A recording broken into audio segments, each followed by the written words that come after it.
Hello, I'm Nancy Rowe, editor of CLD, Clinical Liver Disease, and professor of medicine at Rush University Medical Center. Today, I have the pleasure of being joined by Robert Gish with the Hepatitis B Foundation. Bob, you have been given the incredible difficult task to contribute to our History of Hepatology, guest edited by Adrian Rubin, but you have been assigned Hepatitis B. So the history of Hepatitis B is pretty rich. How are you going to approach this and then make it relevant for our clinicians today? Great questions, Nancy. So hepatitis B right now infects 292 million people worldwide, leading cause of liver death, liver cancer, and it's a huge issue. And we don't have a cure yet. So this is where we're sitting today. And of course, there's lots of development looking forward.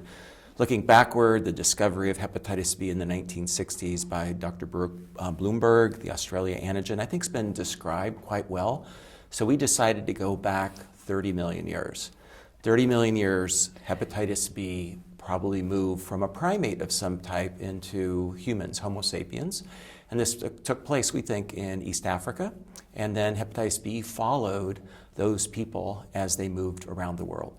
The virus changed, mutated, developed different serotypes, different genotypes, subtypes, and probably had interaction with the host in terms of even infection from, say, mother to child. And maybe that's the reason we have a concentration of hepatitis B in Asia, because the genotypes there are more infectious in the setting of pregnancy. So we're going to explore in this chapter what research was done by Dr. Mizukami from Japan, Paraskevas, Anna Krambis from South Africa, and how they did these special analyses of the viral sequences.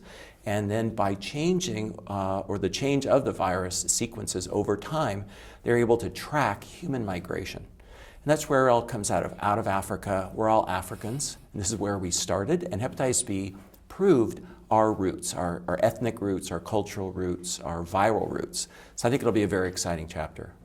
Well, this is incredibly exciting. I suspect, given that we are nowhere close to solving Hep B, that we can invite you back many times in the future to rediscuss the history of hepatitis B as it moves forward.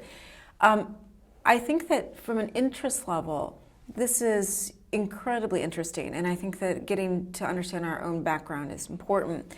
How are you going to convince the current hepatologist that making hepatitis B more confusing is an important aspect of their, and I mean not confusing, but in a virus that is already a little overwhelming, why this challenge is important to them? Well, in, let's say, Byron Tong's guidelines, he recommends genotyping. There's genotyping mentioned in many of the other guidelines. There's different disease processes that take place, some with more aggressive liver disease. Some diseases, like genotype A, has a very rare time you lose E antigen because of the way the virus is set up. So it's a way to understand genotypes, why we might be genotyping our patients, why that may be clinically important. And yes, hepatitis B is complex, but we'll dissect that a little bit in this chapter and make the genotyping issue come alive. Well, wonderful.